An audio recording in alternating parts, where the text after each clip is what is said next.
buku akademik, Matematika Ilahi dan Kosmos, Integrasi Sains dan Spiritualitas dalam Al-Quran. Bab 0, pengantar, menyatukan dua kitab, Wahyu dan Alam Semesta. Latar belakang dan konteks Al-Quran dalam surah Fussilat menegaskan, kami akan memperlihatkan kepada mereka tanda-tanda kami di segenap ufuk dan pada diri mereka sendiri, hingga jelas bagi mereka bahwa ini adalah kebenaran.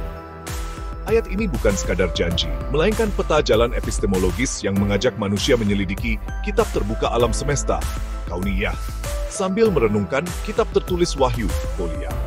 Buku ini lahir dari kesadaran bahwa dikotomi antara sains dan agama adalah ilusi modern. Di era ketika teknologi melesat tetapi krisis makna menganga, integrasi kedua domain ini menjadi kebutuhan mendesak. Warisan keemasan Islam, peradaban Islam klasik, abad ke-18 telah membuktikan bahwa sains dan spiritualitas dapat bersinergi. Tokoh seperti Al-Khawarizmi, penemu Al-Jabar, Ibn Sina, bapak kedokteran modern, dan Al-Biruni, pengukur lilitan bumi, tidak melihat kontradiksi antara laboratorium dan musyaf. Bagi mereka, hukum alam adalah sunan Allah yang tertulis dalam bahasa matematika. Krisis modern, sains yang terfragmentasi. Sains modern, meski menghasilkan kemajuan teknologi, sering terjebak dalam reduksionisme materialistik. DNA direduksi menjadi sekadar kode, kesadaran dianggap ilusi saraf, dan alam semesta dipandang sebagai mesin acak. Buku ini menjawab krisis ini dengan mengajak pembaca melihat kesatuan desain ilahi di balik kompleksitas sains. Tujuan penulisan, mengurai integrasi, menunjukkan bagaimana ayat-ayat Al-Quran meramalkan dan selaras dengan prinsip sains modern. Membangun paradigma holistik, menyatukan pendekatan empiris, matematis, dan spiritual dalam memahami realitas. Menjawab tantangan etika, memberikan kerangka Islam untuk bioteknologi, AI, dan eksplorasi angkasa. Menginspirasi generasi baru, menghidupkan kembali semangat Ikhwan Al-Safa yang melihat sains sebagai jalan ibadah. Metodologi penelitian tafsir tematik, analisis ayat-ayat Al-Quran terkait fenomena alam kosmologi, biologi, neuroscience. Studi interdisipliner, sains, data eksperimen, model matematika, dan teori fisika terkini. Filsafat Islam, pemikiran Ibn Sina, Al-Ghazali, dan Ibn Khaldun. Teologi, konsep Tauhid, Qadar, dan Maqasid Al-Syariah. Kajian kasus kontemporer, CRISPR AI, dan misi Mars dalam perspektif Qurani. Sistematika penulisan bab fondasi kosmologi dan matematika ilahi, orbit bulan, kodes, kalender Hijriah. Bab biologi dan neuroscience Qurani, embriologi, kesadaran, konsep ruh, bab etika bioteknologi dan visi masa depan, cloning, AI, eksplorasi angkasa, signifikansi dan kontribusi akademik, menjembatani kesenjangan antara studi Islam dan sains modern. Praktis, menyediakan panduan etika berbasis Maqasid Al-Syariah untuk teknologi terkini. Spiritual, mengembalikan sains ke kitabnya sebagai alat marifatullah mengenal Allah. Catatan untuk pembaca. Buku ini ditulis untuk akademisi, peneliti interdisipliner yang tertarik pada dialog sains agama, mahasiswa, pencari ilmu yang ingin memahami sains tanpa kehilangan akar spiritual, pemuka agama, ulama dan pendidik yang ingin menjawab tantangan sains modern.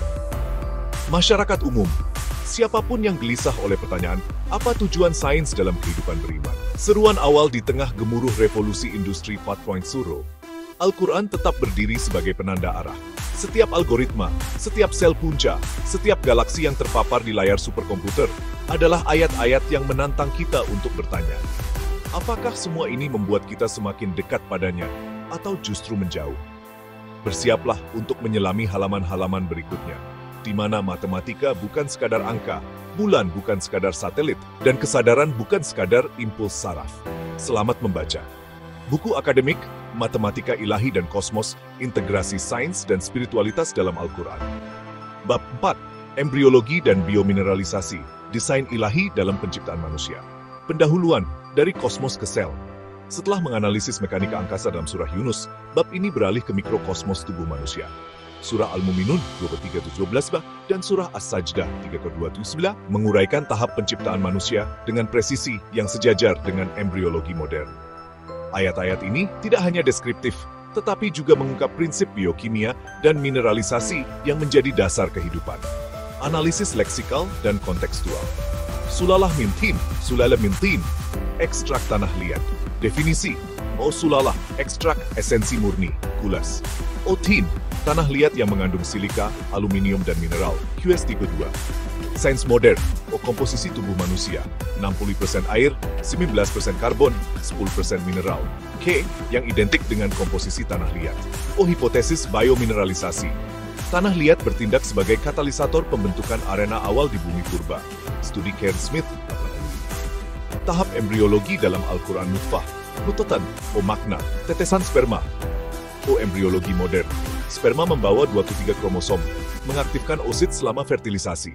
Ayat terkait, dia menciptakan segala sesuatu berpasangan, merujuk pada diploid 2N sel somatik. Alakan, makna, gumpalan yang melekat bersabda belas. Embriologi, blastokista melekat ke endometrium hari ke-7 dengan bantuan integrin dan L-selektin. Model matematik, laju implantasi dijelaskan dengan persamaan adhesi. F wal KBT D2F, D2 KBT 2O, di mana RO kepadatan reseptor, DD jarak antar sel. Mudgah, makna, segumpal daging yang dikunyah. QS 23A11. Sains, fase somitogenesis pembentukan segmen tubuh pada hari ke-24. Kajian kasus, Keith Moore, Sains 1986, mengakui kesesuaian deskripsi Al-Quran dengan tahap Carnegie 912. Biomineralisasi, dari tanah liat ke tulang silika dan asal-usul kehidupan. Peran tanah liat, montmorillonite mempercepat polimerisasi RNA, studi Ferris BM. QS 32 Bajoji, dia menyempurnakan segala sesuatu, merujuk pada optimisasi struktur kristal silika. Hidroksiapatit, arsitektur tulang, proses biomineralisasi. Osteoblas merembeskan kolagen tipe I dan ion kalsium fosfat. Kristal hidroksiapatit Ca10PO462, CaCO2, terbentuk dengan kekerasan 5 mos. Ayat terkait, kami membungkus tulang dengan dan daging, sesuai proses osifikasi intramembran. Embriologi dalam sains Islam klasik, kontribusi Ibn Sina, Avicenna, Kitab Al-Qanun fi Al-Tib, deskripsi nutfah sebagai cairan kehidupan. Al-Madiyah Al-Hayawaniyah. Teori epigenesis, organ terbentuk bertahap, bukan prabentuk, bertentangan dengan Galen. Al-Jahid dan teori evolusi awal. Kitab Al-Hayawan, konsep perjuangan untuk eksistensi, Al-Baqa wal Fana mendahului Darwin. QS 7114. Dia menciptakan kamu secara bertahap, mendukung evolusi perkembangan. Implikasi kontemporer sel, punca dan regenerasi. QS 7534. Apakah manusia mengira kami tidak akan mengumpulkan tulang belulangnya? Bahkan kami mampu menyusun jarinya yang paling kecil. Aplikasi, sel punca mesenkimal, MSC, dalam regenerasi tulang rawan. Sri Kaplan's Melody. Bioetika Islam, cloning diharamkan, QS 19 karena melanggar perubahan ciptaan Allah. Editing gen CRISPR diizinkan untuk terapi, tetapi dilarang untuk enhancement. Kritik dan refleksi. Tantangan materialisme, reduksionisme genetik, DNA bukan roh, sperma, melainkan alat ilahi. Teori abiogenesis, QS 1230. Kami hidupkan segala sesuatu dari air, selaras dengan hipotesis subprimordial. Integrasi sains spiritualitas. Model pendidikan. Kursus embriologi di Universitas Al-Azhar mengintegrasikan ayat Al-Quran dengan gambar USG. Penelitian futuristik, biomineralisasi untuk terapi osteoporosis di Turkiye menggunakan nanopartikel hidroksiapatit. Kesimpulan, desain yang tak terbantahkan. Embriologi Al-Quran bukan metafora, tetapi cetak biru ilmiah yang mengantisipasi sains modern. Dari tanah liat hingga tulang, setiap tahap mencerminkan integrasi matematika, kimia, dan desain ilahi. Bab ini memperkuat tesis bahwa Al-Quran adalah kitab tanda S11-15 yang menantang manusia untuk menggali lebih dalam. Lampiran. Rajah tahap perkembangan embrio menurut Al-Quran versus embriologi modern. Jadwal komposisi mineral tubuh manusia versus tanah liat. Grafik proses biomineralisasi hidroksiapatit. Prabab 5, bab berikutnya akan menjelajah neurosains Quranik dalam surah As-Sajdah 29, menganalisis konsep roh dan kesadaran dalam perspektif sains modern. Buku akademik, Matematika Ilahi dan Kosmos, Integrasi Sains dan Spiritualitas dalam Al-Quran. Bab 1. Pendahuluan, memetakan paradigma integratif. Latar belakang, sains dan spiritualitas dalam lintasan sejarah Al-Quran sebagai wahyu terakhir Allah tidak hanya menjadi pedoman spiritual, tetapi juga manuskrip kosmik yang memuat prinsip-prinsip sains, matematika, dan filsafat alam. Dalam QS 453, Allah menegaskan, kami akan memperlihatkan kepada mereka tanda-tanda kekuasaan di segenap ufuk dan pada diri mereka sendiri, hingga jelas bagi mereka bahwa ini adalah kebenaran. Ayat ini menjadi landasan epistemologis untuk menelusuri kesatuan pengetahuan, unity of knowledge, antara wahyu dan alam semesta, kauniyah. Deklinasi dan kebangkitan sains Islam. Zaman keemasan 1813M. Kontribusi saintis seperti Khwarizmi, Al-Jabar, Ibn Sina, kedokteran, dan Al-Biruni, astronomi, yang mengakar pada paradigma Al-Quran. Penyebab kemunduran, kolonialisme, sekularisasi sains, dan terputusnya rantai ijazah keilmuan. Kebangkitan kontemporer, proyek sains berbasis tauhid di Turki, Malaysia, dan Iran sebagai respons terhadap reduksionisme materialistik. Rumusan masalah, bagaimana Al-Quran membingkai konsep sains dan matematika sebagai bagian integral dari ibadah.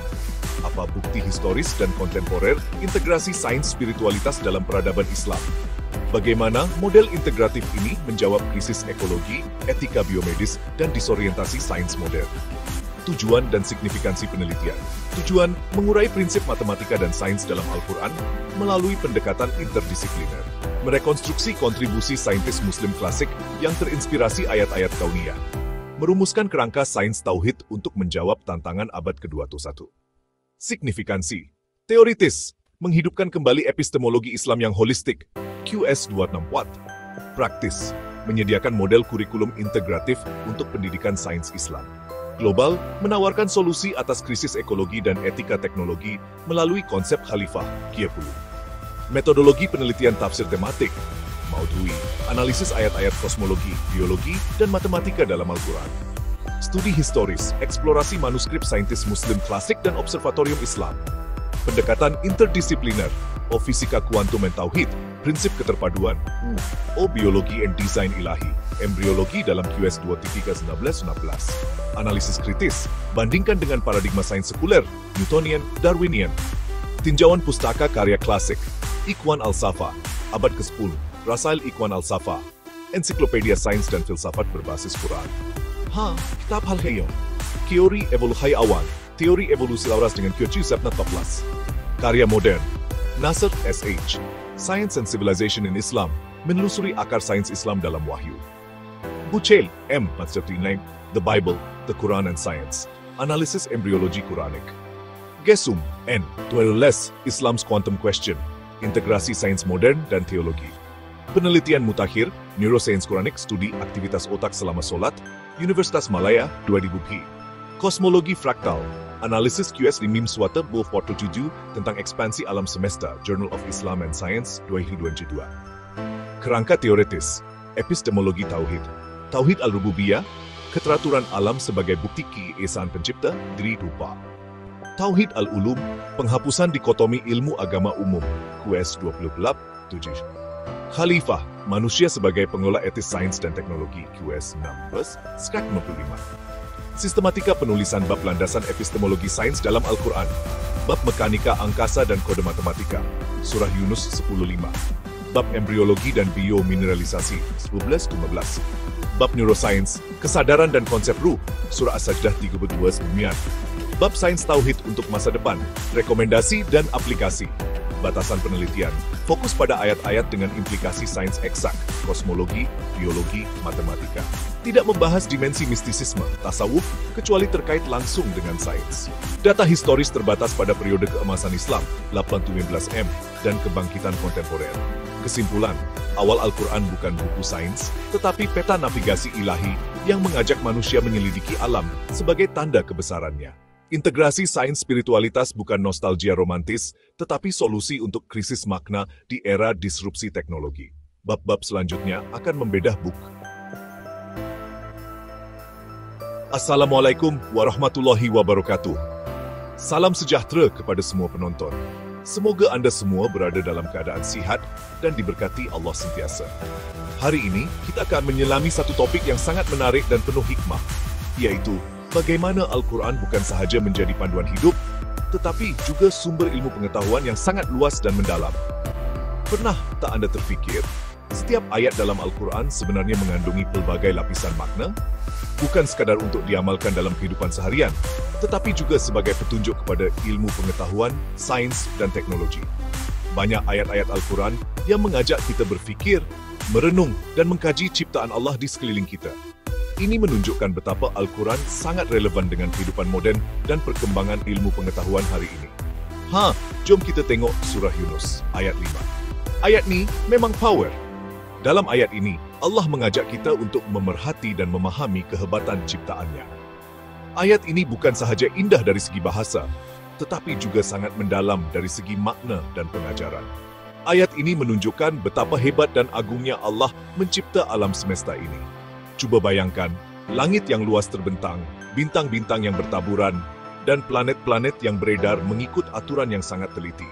Semua ini berlaku dengan izin dan kekuasaan Allah. Setiap pergerakan di langit dan bumi ada sebab dan tujuannya. Surah Yunus ayat 5 berbunyi, "Dialah yang menjadikan matahari bersinar dan bulan bercahaya, dan dialah yang menentukan perjalanannya, supaya kamu mengetahui bilangan tahun dan perhitungan waktu." Ayat ini sangat jelas menunjukkan bahwa Allah telah menetapkan sistem yang sangat teratur untuk matahari dan bulan. Melalui pergerakan mereka, manusia dapat mengira masa, tahun, dan musim. Ini adalah asas kepada ilmu astronomi dan kalender yang kita gunakan hari ini. Nampak tak? Pergerakan matahari dan bulan bukan berlaku secara rawa, tetapi ada kira-kira, ada matematiknya.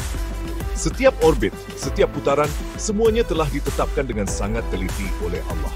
Inilah bukti bahawa Al-Quran menggalakkan kita untuk mengkaji dan memahami sains serta matematik di sebalik ciptaannya. Ilmu falak, astronomi, dan matematik semuanya bermula dengan pemerhatian terhadap alam semesta, seperti yang disebut dalam ayat ini. Jadi, Al-Quran ini bukan sekadar kitab agama semata-mata, tetapi juga sumber ilmu yang sangat kaya dan luas. Ia mengandungi pelbagai rahsia dan pengetahuan yang boleh diterokai oleh sesiapa sahaja yang ingin berfikir dan mencari kebenaran.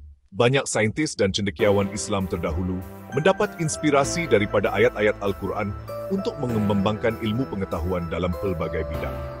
Jom kita kupas rahsia di sebalik ayat ini dengan lebih mendalam. Mari kita sama-sama renungkan dan hayati kebesaran Allah melalui ayat-ayatnya, dan jadikan Al-Quran sebagai sumber inspirasi untuk terus belajar dan meneroka ilmu pengetahuan yang bermanfaat untuk dunia dan akhirat. Dalam surah Yunus, ayat 5, terdapat beberapa perkataan penting yang seringkali kita dengar. Tetapi mungkin tidak semua daripada kita benar-benar memahami maknanya secara mendalam. Ayat ini bukan sekadar menceritakan tentang fenomena alam, tetapi juga mengandungi pelajaran besar tentang kehebatan ciptaan Allah dan bagaimana segala sesuatu diatur dengan penuh hikmah dan ketelitian. Mari kita teliti satu persatu istilah yang disebutkan dalam ayat ini, supaya kita dapat mengambil pengajaran yang lebih mendalam dan menghargai kebesaran Allah dalam setiap detik kehidupan kita. Pertama sekali, kita jumpa perkataan qadara. Qadara bermaksud Allah telah menetapkan, mengatur, dan menentukan perjalanan matahari dan bulan dengan sangat teliti dan sempurna. Bayangkan, setiap hari matahari terbit dan terbenam pada waktunya, bulan pula beredar mengikut orbit yang tetap tanpa pernah tersasar walau sesaat pun. Semua ini berlaku bukan secara kebetulan, tetapi kerana adanya ketetapan dan perancangan yang sangat rapi daripada Allah. Setiap pergerakan matahari dan bulan telah diatur sejak awal penciptaan lagi dan tidak pernah berlaku sebarang kecacatan dalam sistem ini. Inilah bukti kekuasaan dan kebijaksanaan Allah dalam mengatur alam semesta. Seterusnya, kita temui istilah hisab. Hisab bermaksud pengiraan atau perhitungan. Dalam konteks ini, ia merujuk kepada sistem pengiraan yang sangat teliti yang digunakan untuk menentukan pergerakan matahari, bulan, dan bintang-bintang. Segala peredaran dan perubahan posisi objek-objek langit ini berlaku mengikut kiraan yang sangat tepat, sehingga manusia boleh mengira waktu, menentukan musim, dan mencari arah dengan hanya melihat kepada langit. Ilmu astronomi yang kita pelajari hari ini sebenarnya berakar daripada sistem hisab yang telah Allah tetapkan sejak dahulu lagi. Tanpa sistem pengiraan yang tepat ini, mustahil untuk kita merancang kehidupan seharian, pertanian, pelayaran, dan pelbagai urusan lain yang bergantung kepada peredaran masa dan musim. Akhir sekali, kita sampai kepada istilah manazil. Manazil merujuk kepada stesen atau fase-fase bulan. Setiap bulan, kita dapat melihat perubahan bentuk bulan dari sabit, separuh, penuh, dan kembali semula ke sabit. Proses ini berlaku secara berulang-ulang dan sangat konsisten. Fase-fase bulan ini bukan sahaja menjadi tanda kebesaran Allah, tetapi juga sangat penting dalam menentukan kalender Islam, waktu berpuasa, dan pelbagai ibadah lain. Perubahan bentuk bulan yang berlaku secara teratur ini membuktikan lagi betapa sistem ciptaan Allah sangat sempurna dan tidak pernah gagal. Kesimpulannya, seluruh alam semesta ini sebenarnya berfungsi atas asas matematik dan perhitungan yang sangat kukuh. Setiap pergerakan, perubahan, dan fenomena yang berlaku di langit dan di bumi adalah hasil daripada sistem yang sangat teratur dan sempurna. Semua ini membuktikan bahawa tiada satu pun ciptaan Allah yang sia-sia atau berlaku secara rawak.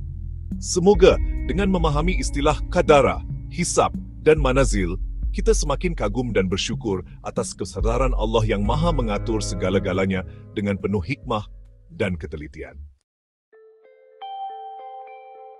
Pernah tak korang terfikir macam mana kita tahu sekarang ni pukul berapa, hari apa, tahun apa? Semuanya bermula dengan pergerakan matahari dan bulan. Bumi berputar atas paksinya, jadi kita ada siang dan malam. Bumi juga mengelilingi matahari, jadi kita ada tahun. Bulan pula mengelilingi bumi, jadi kita ada bulan dalam setahun. Allah dah jadikan semua ni sebagai tanda untuk kita ukur masa. Bijakkan Allah. Orang Islam dah lama belajar dan kembangkan ilmu matematik dan astronomi. Contohnya, kalendar hijrah. Kalendar ni berdasarkan peredaran bulan. Ini bukti orang Islam memang faham tentang pergerakan bintang-bintang. Al-Khwarizmi, seorang ahli matematik Islam yang sangat terkenal, dah hasilkan karya-karya penting dalam bidang algebra dan algoritma. Karya dia ni jadi asas kepada matematik moden. Hebat kan sumbangan orang Islam dalam bidang ni? Ramai orang mungkin tak sedar, tapi sebenarnya bukan surah Yunus, ayat 5 sahaja yang membicarakan tentang matematik dalam ciptaan Allah. Sebenarnya, banyak lagi ayat-ayat dalam Al-Quran yang menyingkap keindahan dan keajaiban matematik yang tersembunyi dalam alam semesta ini. Setiap helaian Al-Quran, jika kita teliti, penuh dengan isyarat tentang betapa teraturnya ciptaan Allah, seolah-olah setiap sesuatu telah diatur dengan formula dan perhitungan yang sangat teliti. Matematik bukan sekadar ilmu dunia, tapi juga satu bahasa yang digunakan Allah untuk menunjukkan kekuasaannya. Dalam surah Al-Jin, ayat 28, Allah berfirman, "Dan setiap sesuatu kami ciptakan dengan ukuran yang tertentu." Ayat ini menegaskan bahawa tiada satu pun ciptaan Allah yang terjadi secara rawak atau tanpa perancangan. Setiap bintang di langit, setiap zarah di bumi, semuanya telah ditetapkan ukurannya, kadarnya, dan fungsinya. Ini membuktikan bahawa alam ini beroperasi mengikut undang-undang matematik yang sangat terperinci, yang telah ditetapkan oleh Allah sejak azali. Lihatlah bagaimana setiap ciptaan Allah, dari yang paling kecil seperti titisan embun di atas sarang labah-labah, hinggalah ke gugusan galaksi yang luas di angkasa. Semuanya dicipta dengan ukuran dan kiraan yang tepat. Tidak ada satu pun yang tercipta secara sia-sia atau tanpa tujuan. Bahkan dalam kehidupan seharian kita dapat melihat bagaimana matematik dan pengiraan memainkan peranan penting dalam memastikan keseimbangan dan kelangsungan alam. Dalam surah 73, ayat 3 pula, Allah menyebut tentang malam yang dipecah-pecahkan. Ayat ini bukan sekadar menggambarkan perubahan waktu, tetapi juga menunjukkan bagaimana malam itu sendiri dibahagikan kepada bahagian-bahagian tertentu, seolah-olah ada sistem dan perhitungan yang mengatur perjalanan waktu. Ini merujuk kepada pembahagian malam kepada bahagian-bahagian yang sama, yang membolehkan manusia mengatur kehidupan mereka, beribadah, dan berehat mengikut waktu yang telah ditetapkan. Pembahagian ini juga membuktikan bahawa Allah sangat teliti dalam mengatur masa supaya setiap makhluk mendapat haknya. Sekali lagi, kita dapat melihat betapa pentingnya pengukuran dan perhitungan dalam ciptaan Allah. Dari sains hingga kehidupan harian, segala-galanya memerlukan ukuran yang tepat. Para saintis dan ahli matematik sentiasa berusaha memahami rahsia di sebalik ukuran dan kiraan ini. Namun, Al-Quran telah lama menegaskan kepentingannya. Dalam surah 36, ayat 36, Allah sekali lagi menekankan keunikan ciptaannya. Ayat ini mengingatkan kita bahawa segala sesuatu di dunia ini dicipta secara berpasang-pasangan. Satu konsep yang sangat penting dalam memahami keseimbangan alam. Ayat ini menyatakan bahawa setiap sesuatu dicipta berpasang-pasangan. Lihatlah di sekeliling kita, burung terbang berdua, planet beredar berpasangan, bunga kembang berdua, semuanya menunjukkan pola berpasangan yang konsisten dalam alam. Konsep pasangan ini bukan sahaja menunjukkan keseimbangan dan keharmonian dalam ciptaan Allah, tetapi juga menegaskan bahawa keseimbangan ini hanya boleh dicapai dengan pengiraan yang sangat tepat. Setiap simetri, setiap pola, dan setiap pergerakan dalam alam ini adalah hasil daripada perancangan matematik yang sangat halus, membuktikan kebesaran dan kehebatan Allah sebagai pencipta yang maha bijaksana. Menariknya, apa yang sains moden temui sekarang ni semakin mengesahkan kebenaran Al-Quran. Contohnya, konsep kod 19 dalam Al-Quran. Ia tunjukkan kewujudan pola matematik yang sangat kompleks dalam Al-Quran. Manusia tak mungkin boleh hasilkan pola macam ni. Ini bukti Al-Quran memang wahyu daripada Allah. Konsep kuantum dalam fizik moden pun sama. Ia tunjukkan alam semesta ni beroperasi berdasarkan prinsip kebarangkalian dan pengiraan. Struktur DNA pun, maklumat genetik disimpan dalam kod yang kompleks, macam sistem kod dalam komputer. Semua ni tunjukkan alam semesta ni memang direka bentuk dengan menggunakan bahasa matematik.